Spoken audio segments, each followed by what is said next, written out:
Yes, and you're listening to JaVonne and Terez in the basement. So what I need you to do is, I hope you're showing them love. Oh, yes. Yes. Thank you. Yes. That wasn't like the first one I did. I did something like, "Hi, this is Robin S. And you're listening to JaVonne and Terez in the basement.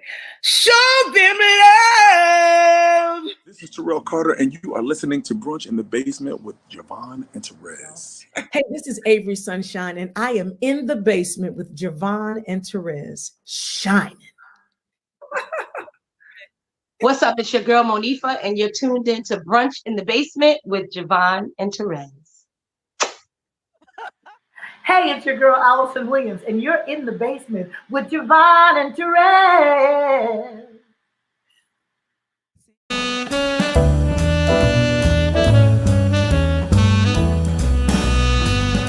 Hey, this is Wendy Williams, and you're listening to Brunch in the Basement with JaVonne and Terez, playing my kind of music.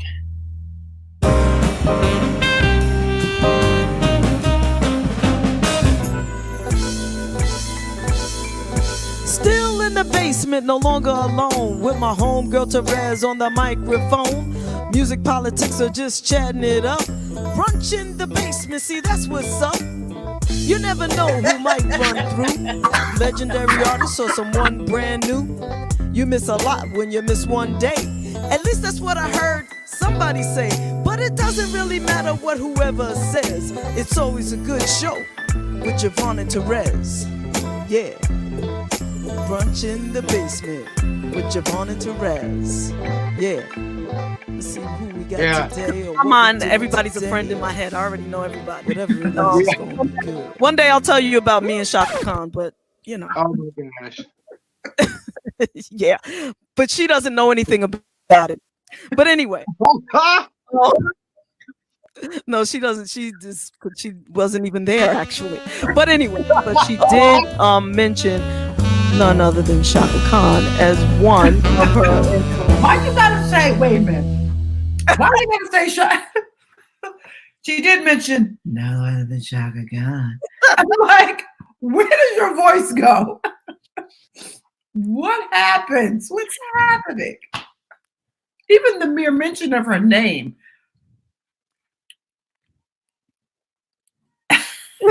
Silence. Oh gosh. Would you believe I'm blushing? Just yes. Hard. You're speechless blushing. That's the thing. Speechless blushing. Grazi, I can't help it. There's a Shaka rehab, you know.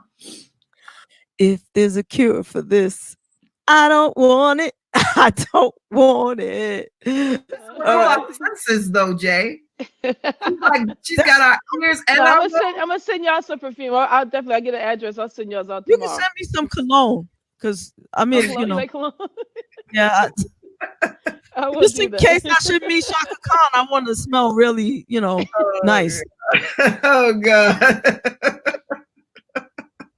Okie dokie, babe. Whatever you say. I just wanted to wish everybody a happy Shaka Hanukkah. All right, thank you. Let's carry on. I'm sorry. JaVonne, there's a pill you're going to be able to take for that.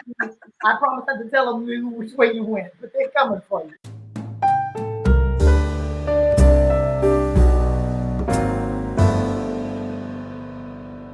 The time, so and we thank you for that. Thank you. Yes, thank you. This part, that little piece, I'm just gonna keep and play it all the time for myself. But no, I'm just teasing.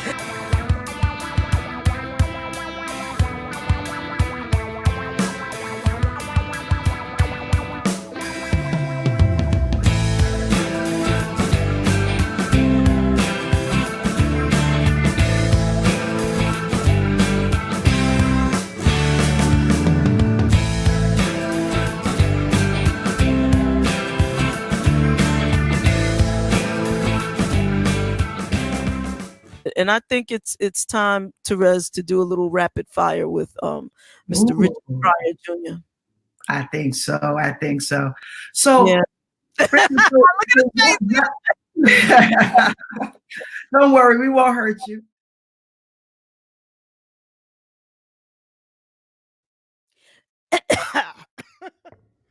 And what a blessing it is. I can't believe I just came on and just coughed all over the microphone. Thank goodness I'm the only one that uses it. I hope everybody's feeling good tonight. I hope everybody is at peace. There's been so much going on. I hope everyone is at peace in their spirit, in their soul, in their, I don't know, in their everything. And, you know, 6 feet. I know, right, Misty? How you doing, baby? I hope you're good. And here's Resi Poo. What's up, girl? How you doing? What's happening? Happy hump day, babes. Hump day for sure. For sure.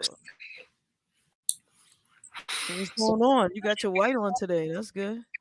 Well, anything to bring some light, you know what I mean?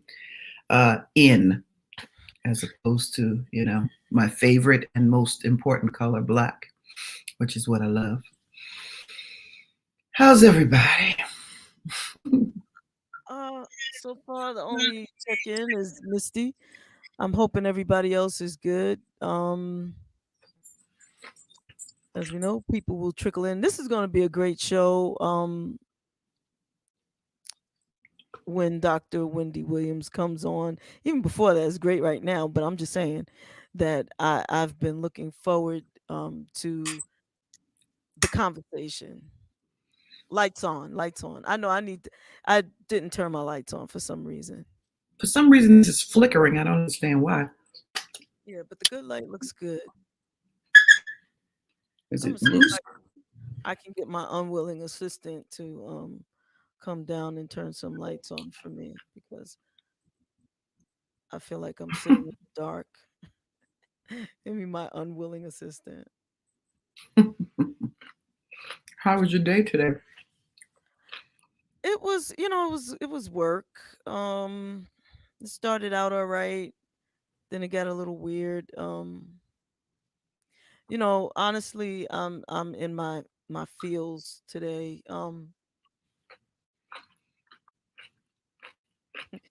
Let's see how this works. This could end up being a comedy. Well, I get it.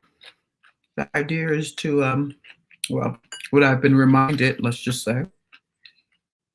And, I just want to say shout out to my prayer warriors because, boy, oh boy, nothing like a big dose of conversation and just the capacity to be coachable enough and teachable enough to lead. I don't take that for granted because, oftentimes, folks, particularly folks that are leaders or folks that are caretakers, they forget, they get into spaces where they don't do what they preach.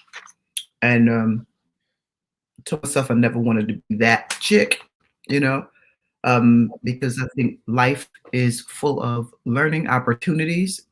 And I think I enjoy learning now more than I did when I was actually in school. It's hilarious to me, but nonetheless true.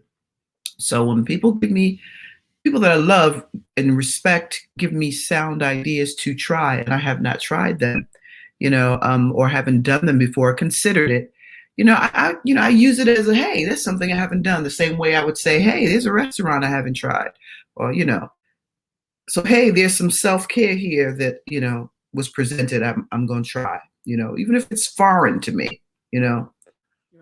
So got some good stuff and practiced a lot, some of the stuff in the last couple of days, and just kind of been breathing, and it's been helping, Yeah, breathing is good, so I'm told. Man. Yeah. Breathing is almost the most instant thing you can do to bring yourself in, Yeah. Bring that calm. Yeah. Bring the calm. Bring you back. Yeah, it used to make me dizzy. Yeah. Breathing? Well, deep breathing. Oh, Not just, deep breaths and, like controlled breathing and breaths. It used to make me dizzy. Now I can relax even further to have it help and work for me. I just have to hold my breath longer, but it helps.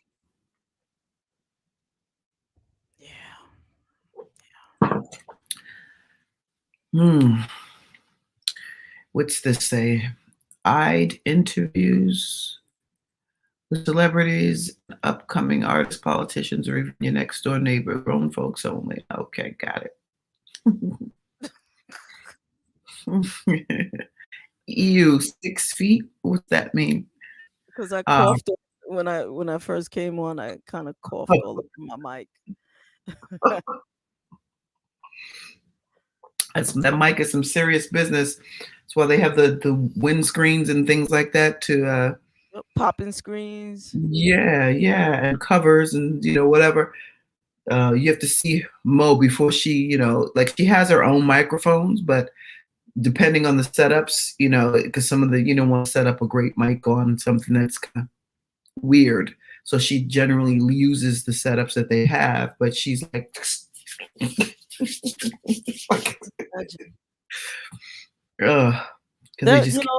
what you just did reminded me of when I worked at the Pink Pussycat for 3 days.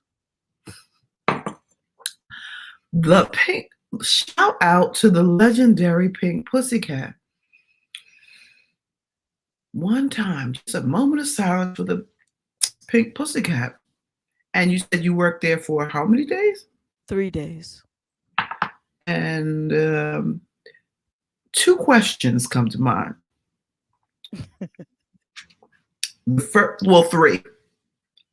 How old were you? Did you just say what made you go in there for employment? And then why 3 days? Why did you leave in 3 days? Oh, a question for each day. Let's see. I must have been about 18 or 19. Okay. I was attending NYU. Okay. And I needed some money. I needed to work, and I wanted something close to the school. Okay. That was right there. And okay. I too attended New York University. And there were a million other little spots, particularly back then. You had all of 8th Street that was popping back then. And you had to do a little scoop to get to West 4th, where the Pink Pussycat was. So you passed a lot of vendors to get over there. I say this. Really, it was kind of close. It was close to me. It was close. Really, I spent a lot of time hanging out in the park, and it was right there. I don't know. In my mind's eye, the way I remember it, it seems like it was close. At least I never, in my mind, complained about the distance. And I was 18, so. Yeah, it's close. You're right. Yeah. When you're 18, everything is close, right? Yeah, but you got all this stuff in between that. I'm wondering why. Because it's a very unique field. I'm a Scorpio. What do you think? I'm just saying. That caught my eye. That was, there was nothing else down there I wanted to do. So. We'll work in the legendary sex shop. Legendary it was. So why only 3 days? Mm-hmm. Because although I was really good at sales, on the 3rd day, my boss, supervisor, or whatever the hell I had back then, which I can't even remember what the person looked like or whatever. I'm sure it was not a person of color. Probably, I bet. I can't remember, to be honest. But that person, whoever that person was, and I don't even remember if it was a male or female. All I remember was the actual job that they asked me to do, which was to clean the display that was in the window or near the window. Now, if you recall, the shop, you had to go downstairs to go into the Correct. shop. Oh, I And- heard. Right. Yeah. And then there was a window down there, and you could see from above ground, you could see into it. And Right. there were certain things on display. And I was like, okay, I didn't mind cleaning them. They're sitting in the window getting dingy and dirty. It makes sense, clean them. I was like, what do you want me to clean it with? Exactly. I was like, no, I'm not standing in the window doing that. No, I'm not. You give me something. Oh. I was supposed to clean it with my hand. I walked the fuck out. I was like, no, we're not doing that. That's not happening. Wait a minute. They wanted you to clean it with your hand? Right. Just wipe it off with your hand? And some cream or something, soap or whatever, but with my hands. No, I wasn't doing that. I was not going to clean that in the window. Well, they wanted you to stand in the window and clean it. Where the stuff was and stand there and clean them. No, I'm not on display. I'm not doing that. You know what I'm saying? Why? Isn't that nasty? It That's is not nasty. nasty enough? It is nasty. However, it was upset not the organs? it was not the kind of nasty I was interested in being. Now, I didn't mind being nasty. I never mind that. But I determine what kind of nasty I'm gonna be. I'll be a freak, but I'm the only one that's gonna say what kind of freak I'm gonna be. She said I got too many. That's funny. She But said no, you don't I'm- have the required amount of piercings. That took me out. No, this is the one that got me. I got too many hangups. Shit. Nah, man. I'm not jerking off dildos in the store window for whatever little bit of money they were paying me. Okay. See, now if your brain said jerking off as opposed to let me stand here and clean them in the window and smile at people that may want to be enticed enough to come in so I can make my commission and sales because I'm in there anyway, right? So if I'm in there, if I'm going to go seek employment in there, then okay. They didn't say I was yourself. They said clean them. I was making good enough money because I got a commission. So I was selling the hell out of these things that I didn't really know how they work, but I could pretend. I was like, okay, you don't know what this? And 18, I've been giving people pounds with them when they came in the door. Hey, what's happening? Psh, what's going on? Check out our inventory. Man, I would have spanked people. I would have done a whole bunch of stuff. I don't care. I would have spanked them back then. Yeah, I spanked. Yeah. But cleaning the inventory. Nah, where I draw the line. No. It was just the way it is just the way it was. It was just the way it was put on me to do, I think. I don't mind doing certain things. And I don't care, regardless of where I work, there may be things that I don't want to do. But if you ask me to do something, more than likely I'll do it, whether I feel like doing it or not. But if you tell me to do something, you're not going to tell me to do something in a way that makes me feel like you're telling me to do something.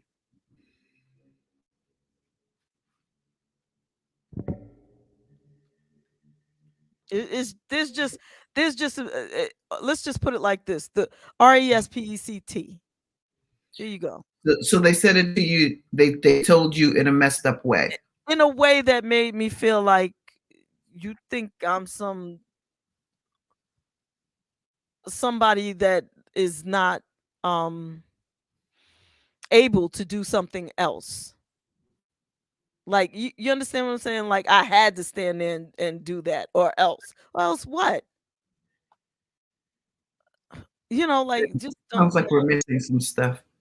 Excuse me. Yeah, I mean, the more I think about it, because I feel pressed to remember it, but it's one of those things that because I'm like this, and I promise you I'm like this, that if I get a negative vibe if I am through with you. I am so through with you, I can't remember you. And it could happen in a matter of a day. Like who? If I'm not constantly reminded, I swear. Like I said, I don't remember if the person was male or female. I don't remember if it was a white or black person. I'm assuming it was white because of the way I felt about it and the way I feel about it now. I don't remember the words. All I remember was how I felt in the moment. And how I felt in the moment was like, you must be out of your mother effing mind. Who do you think you're talking to? You can screw yourself with these. Okay, how about that? How about that? How about try shoving them up your ass? How about that? Bye. That I mean that's the but I can't. That person could come knock on my door today and say, "Hey, you left this," and I'd be like, "Left it where? Who are you?" I don't remember. I swear, I would not remember. I don't. They were dead to me in that moment. Like, yeah, and that's how I am. So to be pushed to remember what exactly was said and what led up to, I couldn't tell you. All I know is that oh hell no is the memory.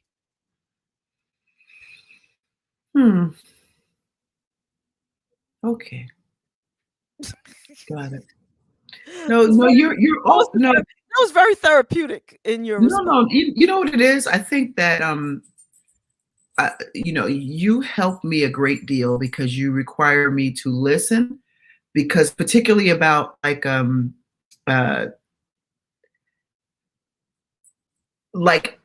I know that, and I forget the name that Mo calls it all the time, but there are parts of things that they're part of dealing with people that just doesn't bother me. Like it does not, like somebody can yell some stuff or to me now, operative word to me, meaning people can stand there, throw a fit, and I am not going to, in most cases, let that transfer. Now I can tell you what does make me go from 0 to 60, but I don't want to put that out there either because I don't want that, Right. You want to put your buttons out there. Right. But but it's essentially our job to manage our buttons, but like people can tell them. I think that turns me into more of an asshole, because when someone is in that mode, I got to be clear that that's what they're trying to do, and not just, caught up in a managerial thing, which you got to tell people what to do. That's what managers do, or guide them along. There are all kinds of, different facets of management. But if somebody's trying to be a deliberate asshole, and Lord, God forbid they're trying to come at me being that, oh, that's funny to me, because part of their success and being able to transfer that energy is it landing somewhere. Where's my lamp? Part of it is it being able to land to transfer. And I think my laughter or whatever it is, whatever the asshole moment predicts, because I never know what it's going to provoke. Sometimes it's just I just bust out laughing because the alternative to doing that, you don't want to see it. I promise you, so let me go ahead and laugh and assume you're having a bad day. And yeah, that's what it is, a bad day. So that I don't pick up none of your alleged smoke, because it can't really, you got to power with employers, because, just like they say, like a lot of employment in New York, well, New York is an at-will state, right? And, and it is basically, I think to most degrees, every job is controlled through a fear factor, a fear imbalance, because, you stay in places sometimes out of fear and balance, and if I leave here, I got to do this. And, and you do your leveling of responsibilities versus the walkout, Yes. It's amazing when you lose some of that fear, even if just some of it, right. It's amazing the weight that's lifted, the stress that's removed. Like You know, I would love to give an example, but I can't really give a clear example because this show is so popular. But but what I will say is that when you don't fear, like if you're not goal oriented, other than just getting your job done, and you're good at getting your job done, and that's it. If there's nothing else that you aspire to do except get your job done, like as opposed to the young person who's aspiring to reach the top of the ladder, that young person trying to show what they can do. Look at me, I've done a good job, boss. That person will be stressed the hell out. The person who knows what they offer, who knows that they know their job and continues, I'm just doing my job. I'm just doing my job. Once you get to that, I'm just doing my job and I don't want your extras. I just want to do my job. That transition from to it's a stress reliever. Right now, they're giving stats as we speak. In fact, I should have pulled one about the Gen Zs, right? That are basically controlling the market right now, the workplace market, because they are doing a lot of surveys now because the idea is to get everybody back to work, right? And forget if the places are set up to do that comfortably. You drill us into this fear thing with the virus and things being restricted and closed and you can't do this, but the only thing that's not restricted and closed is your place of employment, right? So and that's whether you're vaccinated or not, you can still come to work. However, there's some places that are starting to say with no vaccine you can't come here, trying to do mandates on that as well, right? So you can still come in to work, and the Gen Zs are saying, first of all, no. Second of all, I'm going to change the job. Like they said, 72% of the Gen Z surveyed from that particular study that I was reading, 72, so that they ain't going to be returning to their jobs. And it started, and retention, of staff is an issue right now because, like again, until you stop the wheel, you don't know what is good it is. And I could tell you this though, when you're trapped in it, it's just this. And every day, it's funny, having a lot of artist friends, that do various things, but it ain't 9 to 5 stuff, right? A lot of them, some of them do both, some of them not, but I'm just talking specifically about the ones that don't have the 9 to 5s deliberately made the choice not to. We look like maniacs. We look like maniacs. We do, and I was often called one. It's like, oh, she's up.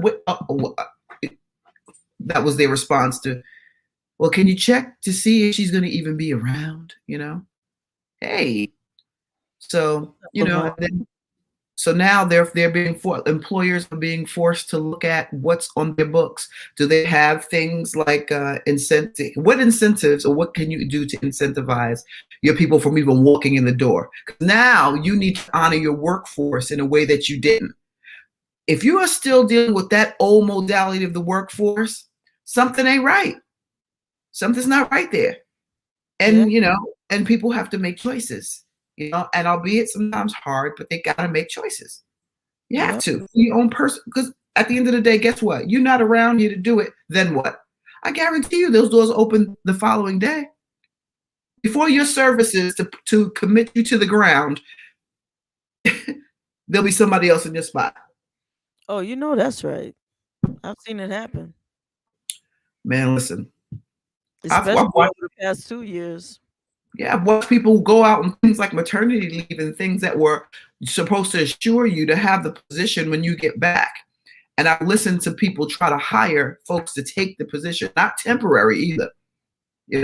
So it's like there's no love and loyalty to anybody but yourself on the job, unless it is your